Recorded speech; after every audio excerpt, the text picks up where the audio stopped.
আসসালামু আলাইকুম ওয়া রাহমাতুল্লাহি ওয়া বারাকাতুহু। নাহমাদুহু ওয়া নুসাল্লি আলা রাসূলিল কারীম, আম্মা বা'দ। আউযু বিল্লাহি মিনাশ শাইতানির রাজীম। বিসমিল্লাহির রাহমানির রাহিম। ইন্নাল্লাহা লা ইয়াগফিরু আন ইউশরাকা বিহি ويغفر ما دون ذلك لمن يشاء ومن يشرك بالله فقد افترى إثما عظيما. وقال الله تبارك وتعالى في كلامه المجيد: ولقد أوحي إليك وإلى الذين من قبلك لئن أشركت ليحبطن عملك ولا تكونن من الخاسرين. وقال الله تعالى: وإذ قال لقمان لابنه وهو يعظه يا بني لا تشرك بالله إن الشرك لظلم عظيم. সাদাকাল্লাহুল আযীম। সমস্ত প্রশংসা, সমস্ত তারিফ, গুণগান সেই মহান রব্বুল ইজ্জত আল্লাহ পাক তাবারক ওয়া তাআলার অসীম দরবারে, যে আল্লাহ পাক রব্বুল আলামিন তিনি আমাদেরকে বড় ভালোবেসে মেহেরবানি করে করুণা করে শ্রেষ্ঠ মাখলুক বানিয়েছেন। তারপরে পরে আমাদেরকে শ্রেষ্ঠ নবীর উম্মত বানিয়েছেন। আবার আমাদেরকে অনেক জায়গা থেকে বেছে এনে এই মাদ্রাসার মধ্যে হাজির করিয়েছেন। এই জন্য আল্লাহ পাকের দরবারে শুকরিয়া শরীফ সকলে বলি আলহামদুলিল্লাহ। ভাই আলহামদুলিল্লাহ বলতে কি ভালো লাগে না? একটু জোরে সোরে বলি আলহামদুলিল্লাহ। অতঃপর দরুদের ধারা বর্ষিত হোক মা আমিনার লাল মরুর দুলাল, যিনি বলেন ফখরে মওজুদাত রূহে দো আলম রাসূল আকরাম সাল্লাল্লাহু আলাইহি ওয়াসাল্লাম, যেই রাসূলের বদৌলতে আজকে আমরা শরীরের মধ্যে পাঞ্জাবি নামক লেবাস পরিধান করতে পেরেছি, মাথার মধ্যে টুপি দিতে পেরেছি, আজকে আমরা মুসলমান বলে দাবি করতে পারি। যেই নবী ছাড়া কাল কিয়ামতের ময়দানে রোজে মাহশারের দিনে আমাদের কোনো আস্থা, আশা, আকাঙ্ক্ষা থাকবে না। যেই নবীর বিনা সুপারিশে আমরা জান্নাতে যেতে পারবো না, সেই নবীর প্রতি অসংখ্য দরুদ পরিচিত সকলে বলি সাল্লাল্লাহু আলাইহি ওয়াসাল্লাম। ভাই আমরা সকলে জানি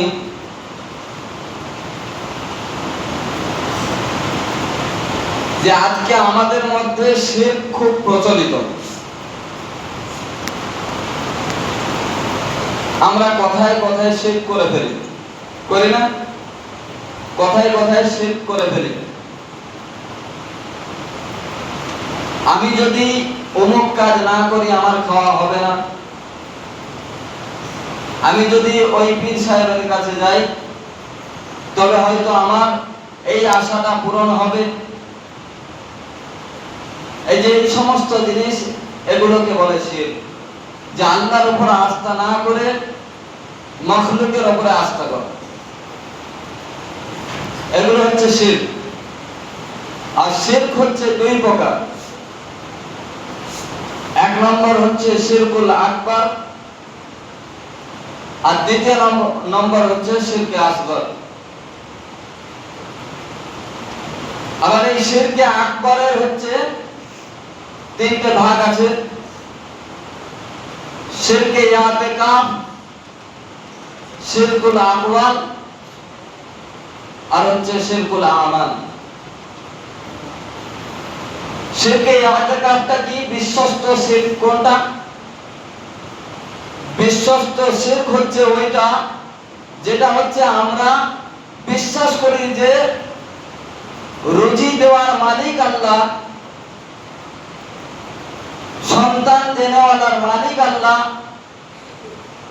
সমস্ত কিছু করার ক্ষমতা রাখনেওয়ালা একমাত্র আল্লাহ, এটা আমরা বিশ্বাস করি। তারপরে পরেও বিশ্বাস করি যে আমি যদি অমুক পীর সাহেবের কাছে যাই তবে হচ্ছে আমার আশা পূরণ হবে, আমি যদি অমুক পীর সাহেবের কাছে যাই তাহলে হচ্ছে অমুক পীর সাহেব সন্তান দিতে পারবে, অমুক পীর সাহেব আমাকে আমার দোয়া করবে, আমার রুজির মধ্যে বরকত হবে। এই শিরকে বলা হয় শিরকে ইতিকাদ, বিশ্বস্ত শিরক। আল্লাহকে বিশ্বাস করে যে আল্লাহ তাআলা করলে হবে, তারপরে পরেও বিশ্বাস করে যে পীর সাহেবের দ্বারাইও আমার এই কাজটা হবে। একেবারে শিরকে ইতিকাদ।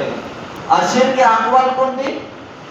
যেটা হচ্ছে যে আমরা মুখে বলে থাকি যে আমি যদি অমুক কাজ না করি তাহলে হচ্ছে আমার খাওয়া হবে না, আমার সংসার চলবে না। এই সমস্ত শিরক, এগুলোকে বলে শিরকে আকবার। আর দ্বিতীয় নম্বর হচ্ছে শিরকুল আমাল, যে আল্লাহ তাআলা ছাড়া অন্য কাউকে যদি সিজদা করি, অন্য কারো যদি ইবাদত করি, তাহলে সেটা হচ্ছে শিরকে আমাল। আর এই শিরক যারা করবে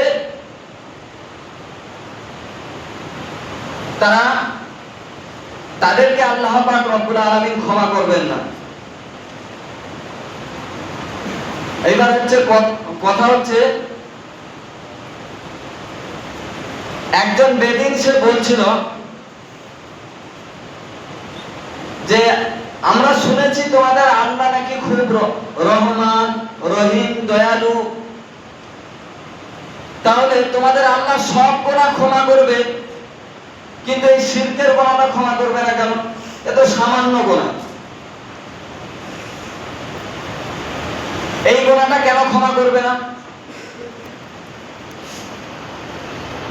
তখন ওই মানুষটি তিনি উত্তর দিয়েছিল যে তুমি যদি তোমার বিবিকে গিয়ে বলো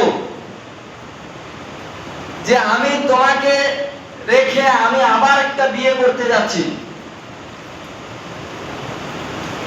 তাহলে তোমার স্ত্রী কি সহ্য করতে পারবে? পারবে? পারবে না। কারণ হচ্ছে স্ত্রী চায় না যে আমি আমার ভালোবাসার ভাগটাকে আর অন্য একজনকে দেব। স্ত্রী চায় না যে আমি আমার ভালোবাসার ভাগটাকে অন্য কাউকে দেব, যে সে আসবে আর আমার ভালোবাসার ভাগ নিয়ে নেবে, এটা কিন্তু স্ত্রী চায় না। এই জন্য করে যে স্ত্রী যদি ভালোবাসার ভাগ অন্য কাউকে দিতে না চায়, তাহলে আমার আল্লাহ পাক রব্বুল আলামিন তিনি রহমান, তিনি রহিম, তোমাকে দয়ালু, তোমাকে বড় মেহেরবানি করে বানিয়েছেন, বড় ভালোবেসে বানিয়েছেন। আর তুমি যদি সেই আল্লাহ ছাড়া অন্য কাউকে যদি ভালোবাসার হকদার বলে দাবি করো, সেই আল্লাহ সহ্য করবে কি করে? তুমি যেমন তোমার পিতাকে সামনে রেখে আর একজনকে পিতার সমতুল্য করে প্রাধান্য দাও, তুমি যদি বলো যে আমার পিতার থেকে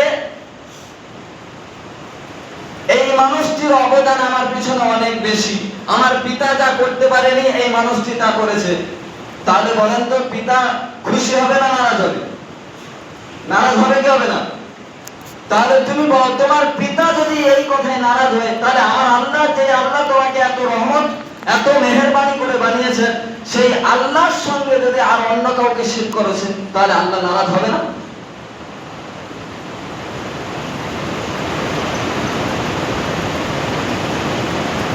এই জন্য আল্লাহ পাক রব্বুল আলামিন তিনি সূরা নিসার 48 নম্বর আয়াতে বলছে, ইন্নাল্লাহা লা ইয়াগফিরু আইয়ুশরাকা বিহি, যে আল্লাহ তাআলা সমস্ত আল্লাহ তাআলা তিনি ক্ষমা করবেন না শিরকের মতো গুনাহকে।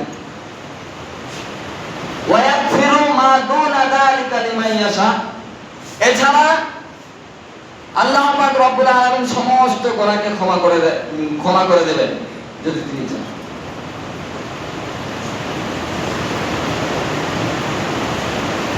একটা মানুষ যদি শিরক করে, অমাবস্যার রাত কালো,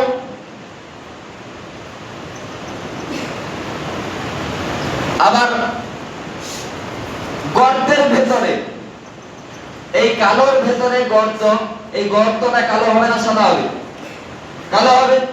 ওই কালোর গর্তে, ওই গর্তের ভেতরে আবার একটি কালো পাথরের ওপর যদি একটা পিঁপড়া রেখে দেওয়া যায়,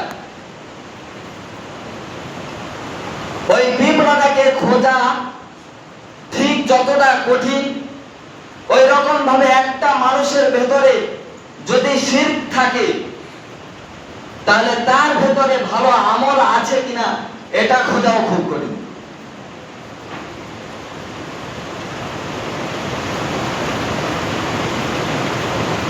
ওই কালো পাথরের ওপর, ওই অমাবস্যার রাতে গর্তের ভেতরে কালো পাথরের উপরে পিপিলিকা, পিপিলিকা কালো না সাদা, আবার কালো পাথর গর্তের ভেতরে ফেলে, আবার অমাবস্যার রাত সব কালো। এই কালোর মধ্যে থেকে যেমন ভাবে পিপিলিকাটাকে খোঁজা দুষ্কর, ওই রকম ভাবে একটা মানুষ যে শিরক করে তার ভেতরে আমল আছে কিনা এইটা খোঁজাও খুব কঠিন। ভালো আমল আছে কিনা এইটা খোঁজা খুব কঠিন।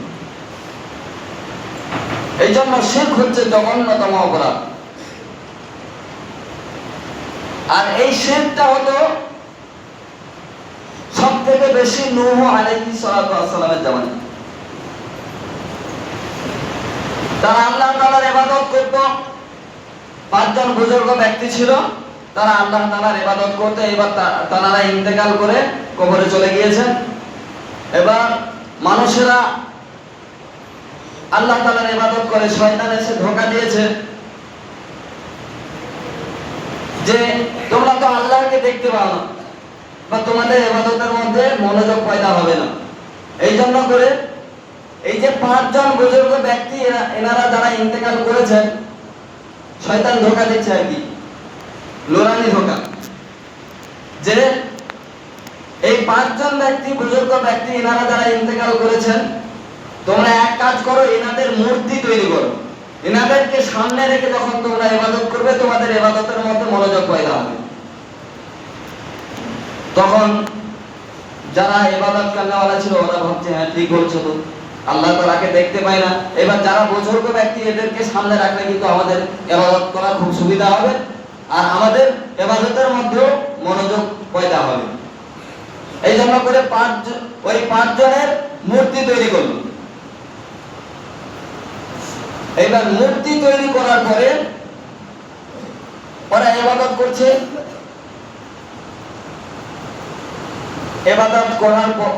ইবাদত হয়ে গেল,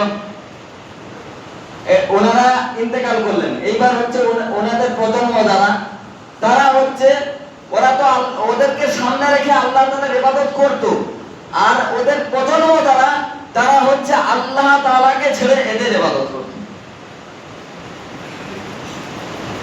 ওটাও শিরক ছিল, এটাও শিরক। তবে তারা আল্লাহ তাআলার ইবাদত করত, আর এরা হচ্ছে মানে আল্লাহ তাআলার ইবাদত সরাসরি ভুলে গিয়ে মূর্তির ইবাদত করত। তাহলে এটা শিরক হলো কি হলো? আর ওই থেকে আমাদের এখনো পর্যন্ত আমাদেরও ঠিক ওই রকম ভাবে আমরা হয়তো মূর্তি রেখে শিরক করি না, তবে আমরা যে সমস্ত শিরক করি, যেগুলো কথাবার্তার মাধ্যমে, যে অমুক কথাবার্তার মাধ্যমে, কাজের মাধ্যমে, অমুক পীর সাহেবের মাজারে গিয়ে, আমার তো মনে হয় যদি আব্দুল কাদের জিলানী রহমতুল্লাহ আলাইহি তাকে যদি 5 মিনিটের জন্য যদি জীবিত করে দেওয়া যেত, উনি মনে হয় সর্বপ্রথম আমাদেরকে আমাদেরকে শায়েস্তা করে বলতো যে আমি কি বলেছিলাম যে তোমরা আমার ইবাদত করো? আমি কি আমার মতো একজন মানে পীর সাহেবের মাজারে গিয়ে আমি কি ইবাদত করতাম? তাহলে তোমরা করো কেন? ওনারাও লজ্জিত হতো যে আমাদের এই সমস্ত কর্ম দেখে। এই যারা করে যে মাজারে গিয়ে এই চাদর চড়ায়, পীর সাহেবের কাছে গিয়ে নিজেদের মনোবাঞ্ছনার কথাগুলো তুলে ধরে এবং বিশ্বাস রাখে যে পীর সাহেবের ওসিলা, পীর সাহেব চাইলে আমার এই জিনিসটা পূরণ হয়ে যাবে। এটা ঠিক না ভুল? ভুল।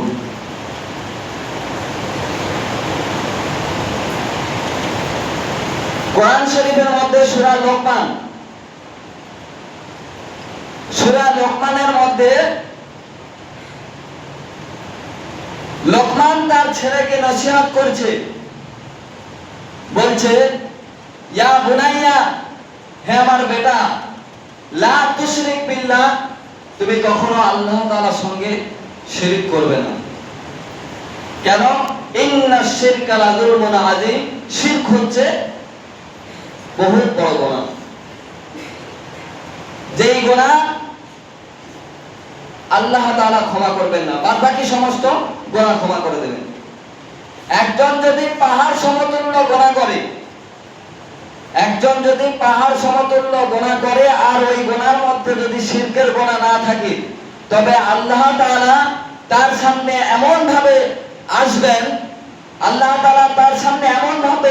পেশ আসবেন যে তার থেকে দ্বিগুণ পাহাড়ের মতো রহমত নিয়ে তার সামনে হাজির হবেন। আল্লাহ তাআলা তার ইবাদত, তার গুনাহগুলো মাফ করে দেবেন, যদি তার ভিতরে শিরকের গুনাহ না থাকে।